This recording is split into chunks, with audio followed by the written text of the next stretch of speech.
Welcome back. If you've just joined us, I'm here with Robbi Jenkins, the executive chef from Prairie Band Resort, and it's great to have you here today, Robbi. I'm delighted to be here. Well, this is fun, and we're moving on. We made some fantastic looking chorizo stuffing that's in the oven now in the first segment, and now we're moving on to the main course. You want to tell us what this is? This is pork chops. These are rib pork chops. They've been Frenched. You'll have to ask your butcher to do that for you.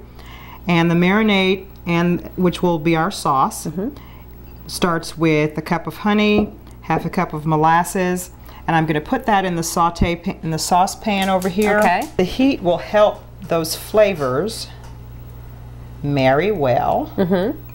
And I'm not going to heat this enough to have to cool it, really. Just enough so you can really mix these ingredients, right? Absolutely, absolutely. So that's the honey, and now what's next? This is molasses. Okay. So tell me, Robbi, while you're mixing that up, are there any slot machines in any of the restaurants over at Prairie Band? Janie, they are very close, so you can come in and have yourself a lovely meal, and in no time flat, we'll have you on your way to the nearby table games and slot machines. Okay, so there's my molasses and honey. Okay. They're combined together, right? So I'm just going to take this off the stove, because that's all I wanted to do. Just put a little heat to that. And I'm adding orange juice. And so you can imagine how these things are going to taste together. Orange juice and molasses. This is a really nice combination. Honey, yes. This is bourbon. Well, that ought to help it. It will. And let me tell you about bourbon, or any wine or spirit that you add to your food. It's only going to be as good as the ingredient that you put in. Okay. So don't put anything in there you wouldn't drink. Exactly. So I wouldn't put the worst bourbon in the world out there, and I certainly wouldn't spend for a top shelf aged, you know, artisanal bourbon either. Okay, but just buy a medium priced bourbon that's good enough to drink. Okay. And the last thing, which is one of my favorite ingredients, you know, every chef has a favorite thing, and one of my favorite things to cook with is Dijon mustard.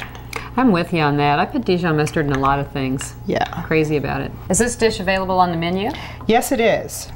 We are, as I mentioned to you earlier about our talented young chef, Ben Webb, and Ben wanted to go with a rib chop like this because it's going to make such a pretty presentation on the plate.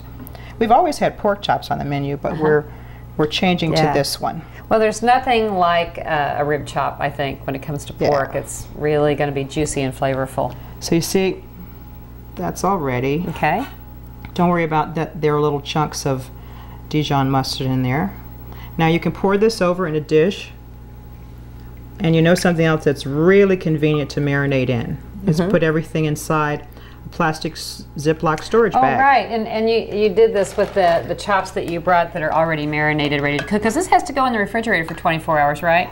A minimum of 3. Oh, 24 is better. Okay. You know. Okay. The longer you give it to Here, I'll get to this out of the intensify, way. the better. Okay. So yeah, so that's what I did last night. So these will I go put in my the chops in a Ziploc bag. And using these bags is really convenient, isn't it? Oh yeah. Yeah. Now look at that. Oh boy. See how that's kind of, that's coated everything. It's a great fall dish too. Yes, it is. And it, you know, I thought about it a little bit too. You've seen those wonderful standing crown roast. To brush this as it roasts in the oven, to brush this sauce and this marinade over the chops as it roasts in the oven, that's got to be spectacular. Like I might have to try that. Yeah, me too. Now we're ready to cook our chops, and I use olive oil and butter. Butter is flavor. Okay? Yes. Nothing like butter for flavor. That's absolutely right. So I want a hot skillet because I want a nice, what we say is a hard sear on the outside. I want to seal in the juices and the moisture of the chops right away. And of course the advantage of combining the butter with the olive oil is that it's not going to burn the butter. Right. So you can actually get a pretty high temperature going, right? Yes.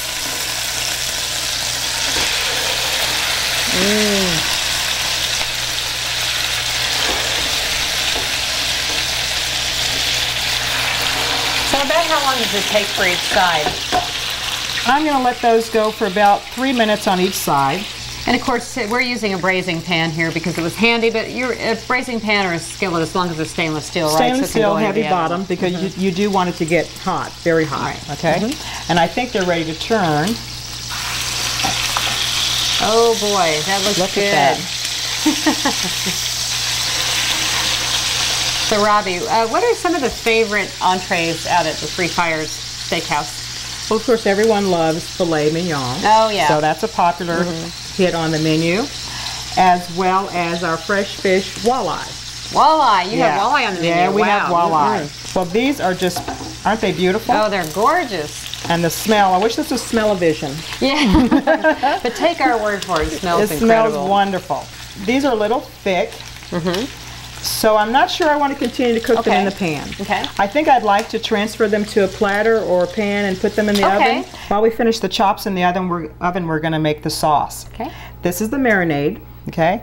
And I'm just going to pour that in. And I'm scraping around on the bottom to get all those wonderful little goobery delicious things down on the bottom.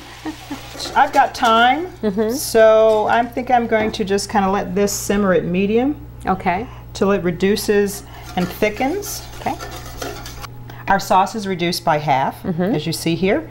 And then I finished it with, turned the heat off, finished it with about 2 tablespoons of cold butter. That gives sauces silkiness and smoothness and flavor, of course. So my chops have come out of the oven, and I'm just going to kind of put them right here on this platter. Okay. So we finish those for another 4 or 5 minutes in the oven right after we browned them. And you adjust that, of course, based on how thick your chops are and how many you've got. Okay. Boy, look at that. Don't they look lovely? Those look fantastic. Oh my. Can't wait. Okay. Oh, the sauce looks good. And it smells wonderful. Okay. And I can smell the bourbon in it too. Look at that. Beautiful. And we have this chorizo stuffing that came out of the oven. Looks good too. It's going to be a great side dish for that. Right. But we're going to break now, and we need one more side dish. What are we going to make? We're going to do baby green beans, which we're going to stir fry in coarse grain Dijon mustard. Sounds good. Stay with us. We'll be right back.